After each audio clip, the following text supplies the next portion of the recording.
Pagbasa mula sa aklat ni Propeta Isaías. Ang lahi nila ay makikilala sa lahat ng bansa.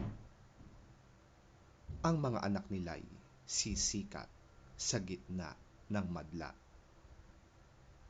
Sino mang makakita sa kanila ay makikilalang sila ang aking bayang pinagpala. Buong puso akong nagagalak kay Yahweh. Dahil sa Diyos, ako'y magpupuri sapagkat sinuotan niya ako ng damit ng kaligtasan at balabal ng katwiran, gaya ng lalaking ikakasal na ang palamuti sa ulo'y magagandang bulaklak, gaya ng babaeng ikakasal na nakasuot ng mga alahas. Kung paanong sa lupay sumisibol ang halaman at sa hardin ay lumilitaw ang binhing itinanim, ipapakita ng Panginoong Yahweh ang kanyang katwiran at papuri sa harap ng lahat ng bansa.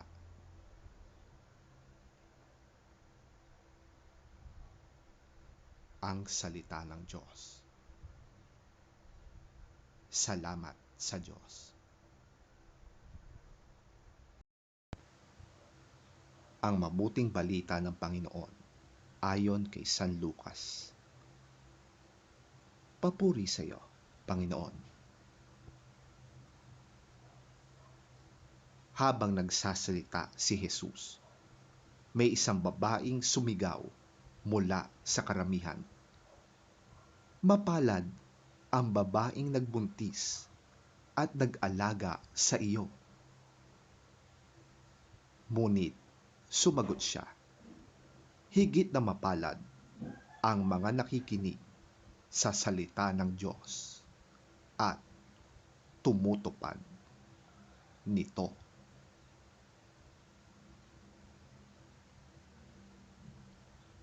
Ang mabuting balita ng ating Panginoon. Pinupuri ka namin, Panginoong Hesukristo.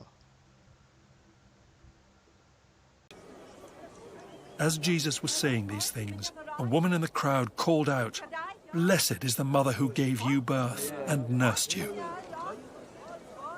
He replied, "Blessed rather are those who hear the word of God and obey it."